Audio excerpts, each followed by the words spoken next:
So the doggo event is right around the corner, and no, I will not call it by its proper event name because I'm pretty sure I cannot pronounce that. And the reason I'm confident in saying that it is right around the corner is, one, it says early June, and all of the current events are ending on June 3rd, and that also happens to be a Monday when we usually get our updates over here on the NA side of things. And so I wanted to go ahead and get this video out, that way you guys would have a couple of days in advance to learn about the event, know what the mechanics are going to be, all that good stuff. And then even if it does come out, say, a week after June 3rd, this still does give you about a week heads up about what's going to be coming out for this event. And this event is actually really good. Again, like I have been saying, and like I've been hyping it up, this event is one of those events that has those extra gimmicks that you don't really have to do anything for. It's not like you have to grind the free quest or anything to even open up like the mini lotto boxes from, say, Summer 6. You just log into the game, go talk to your doggos on the expedition thingy, and then that's it. You know, the job's pretty much done there. So it's really nice, just extra stuff that you get for basically doing nothing. But make sure you get comfortable, leave a like on the video, subscribe if you like being informed on all things going on both the NA and JP side of things. And with that being said, let's start diving into this. Now, the one weird thing about this event is the event bonus is kind of expansive, but it's also not really all that expansive, which is really, really strange. Because obviously with Bakken and Tamatomo being the new servants that we get for this, because yes, we do actually get 2 summoning banners for this event, which is kind of cool, I suppose. They're really trying to make sure they can grab people's Saint Quartz before the anniversary. And so, you know, they're obviously going to be on damage bonus and bond bonus. And then, you know, you have some of your doggo servants. You have Bargist, you have Izo, you have Lobo. I think the only reason Hokusai is on the event bonus is because she and Bakken are both Japanese painters, so I'm pretty sure that's the relation for that. And then it's every single archer servant, which isn't bad because, yeah, there's some really good archer servants you can use in the main quest fights, in the free quest farming, but it is a little awkward because the 90 plus is a caster node, so you're probably not going to be using archers unless they have a power mod or something, but sure, I guess whip out your Gilgamesh or something, whip him out, whip out your Ishtar or whatever have you, your Teslas, and they'll get some extra bond and they'll do some bonus damage for the event. And I do think that is one of the things that does make certain events better than others, is how good the event bonus is, because it can help people that might not have, say, an NP5 unit get through some of the challenge quests or the main quest if they have really good options. And this one doesn't have the most expansive ones, but hey, at least Izo's a 3-star, and surely you'll get him if you summon on the summoning campaign. You won't be like me, who gets Okita Altar twice before even seeing their first copy of Izo. I really don't know what I did to the guy. But that's about it for the event bonus. We actually are going to be getting some updates for this, and by updates I mean we're going to be getting 2 strengthening quests. Basically, it's going to give Izo an NP upgrade, so he'll be doing more base damage on his NP, while also giving him a manpower mod, which, if you've ever used Morgan, is pretty good. There are quite a few enemies that are on that power mod, so this will definitely help out Izo a lot if you're going to be bringing him to boss fights. And then Lobo gets the same thing, but it's on a skill. So I guess the balancing is like, well, technically the manpower mod on the skill is a lower percentage, but you only get it for 1 turn, but Lobo gets it for 3 turns. Regardless, it's a good power mod for the both of them, so we'll take it. And we'll also be getting a costume for Izo in Da Vinci's workshop. So, you know, if you didn't have that one from, what was it, the 5th or 6th anniversary, something along those lines, then yeah, you'll be able to go ahead and get that. So that's really neat if you don't have it. I mean, it is a really cool outfit, admittedly, so, you know, we'll take. Now, normally I don't really talk about the event shops because usually it's like, oh, it's a little bit of this item, you know, there's like a lore, you got your gold foes, you got your EXP cards, blah, blah, blah, blah. But I do think notably the new bronze mat that came out for Trom is going to be in here, and there are 30 of them, which is really good. What are they called? Ashes or something? So if you did pull for Krimhild, or you pulled for really any of the Trom servants, because they all seem to need an exuberant amount of them, then you will be able to get a nice 30 from the event shop, which is nice. You know, we will take that. Speaking of the event shop, kind of, you know, we're going to talk about the free quests that we're going to be farming. Now, as per usual, you know, they're all normal 333 nodes, so I'll be able to beat all of the normal nodes, you know, as you normally do. You know, it's just going to be super decent, easy. It's whatever, right? But then the 90 plus, I actually think is really, really cool because it's a 311 node. So it's not one of those annoying ones where you got to start off with like 2 enemies. So if you have an AoE unit, the NP refund could be a little bit awkward for that. This one is pretty nice because, you know, the first wave is all of the casters. So if you're using a decent art servant, you're probably going to refund 100% of your battery back.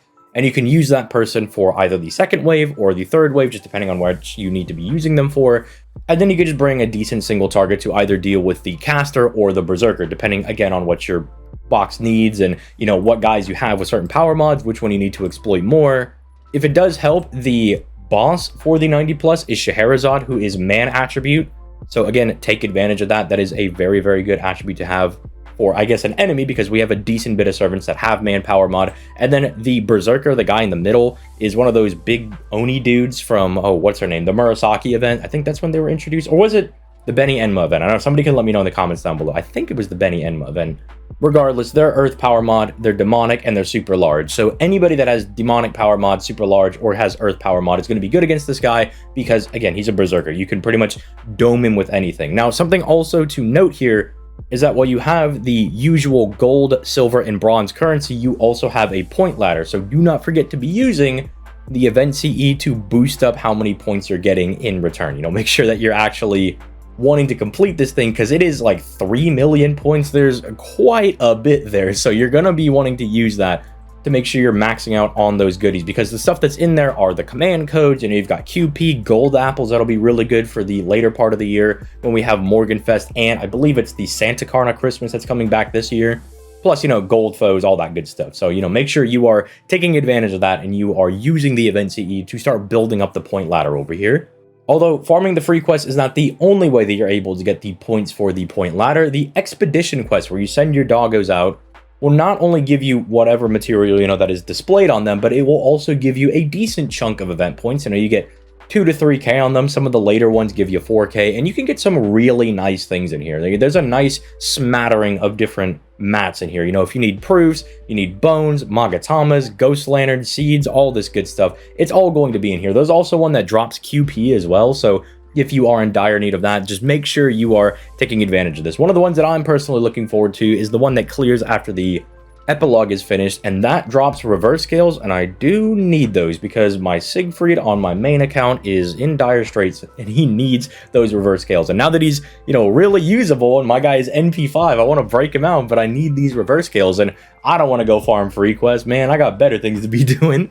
But aside from that, that's pretty much it for the expedition quests. They're very, very straightforward. I mean, there's also the gimmick that certain dogs will clear certain trails faster. Like, oh, we're going up a mountain, so this dog breed is really good at running up mountains. They'll tell you. You'll see that it's like, oh, well, this dog can clear it in 4 hours. This dog can clear it in 6 hours. They'll tell you. You don't really need to be handheld for that one, because they do the hand holding for you.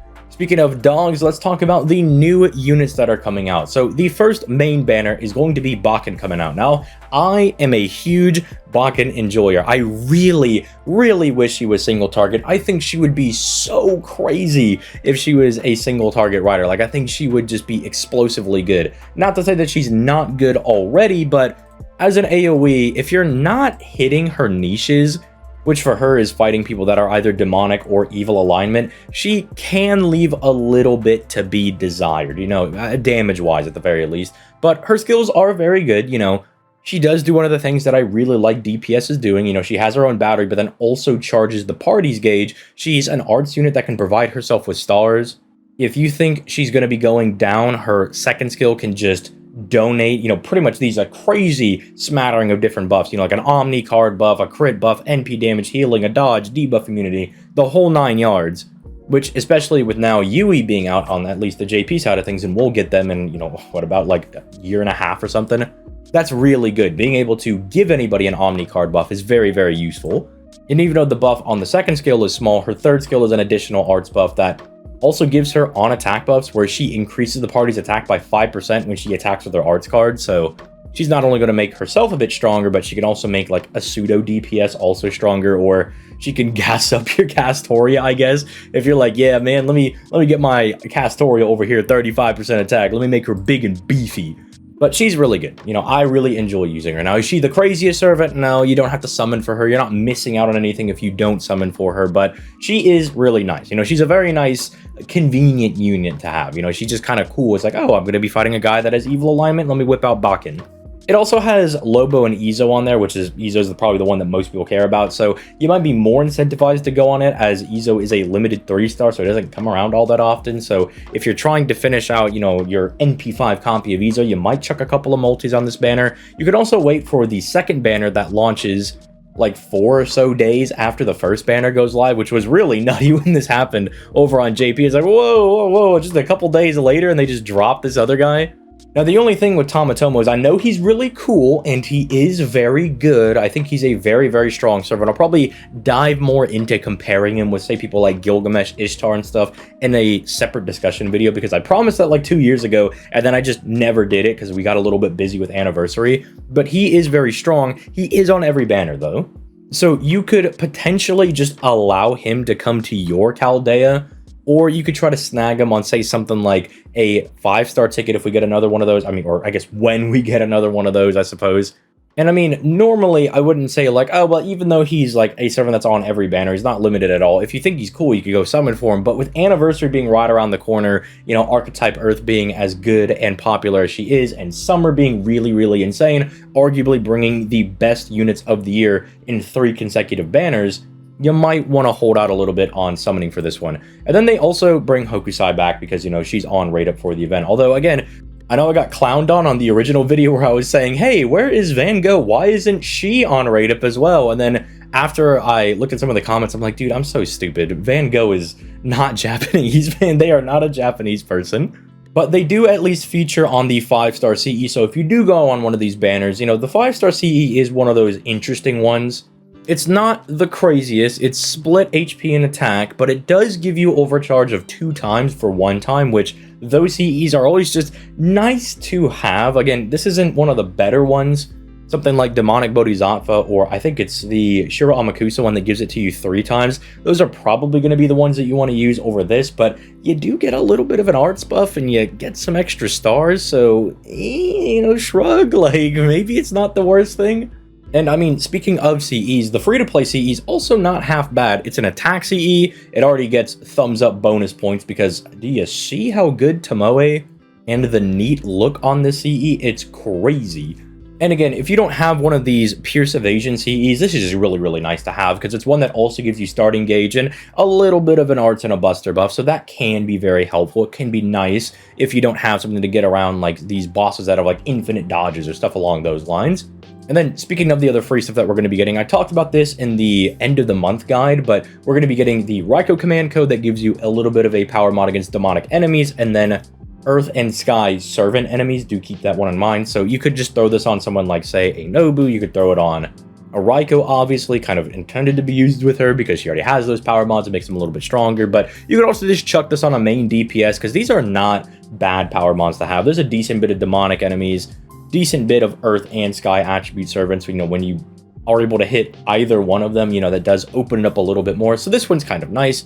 The Van Gogh one, I think, is just a little nifty if you want to slap this on Van Gogh for giving yourself some curse stacks and getting a little bit of extra HP and some additional stars. And then would it be the Doggo event if we did not get a Doggo command code? Slap this on your Salter and just start buster critting people into oblivion. But with that being said, let me know if you're gassed about this event coming out potentially in a couple of days, and at the latest, maybe like a week from now. But I'm really excited for this one. It's going to be a very fun event to read because I wanted to get more from Tamatomo from Trom, but unfortunately kind of felt like he was shooed in there a little bit. Kind of like a last-second introduction because he does kind of pop in out of nowhere. So I'll be excited to get a little bit more from him, and honestly just get a bunch of free materials because Point Ladder plus Expedition Quest plus the event shop that's already going to give you stuff, this is just going to be a nice one. So with all that being said, I'm going to go ahead and get out of here. You guys have yourselves a nice day, and I'll catch you guys on the flippity floppity.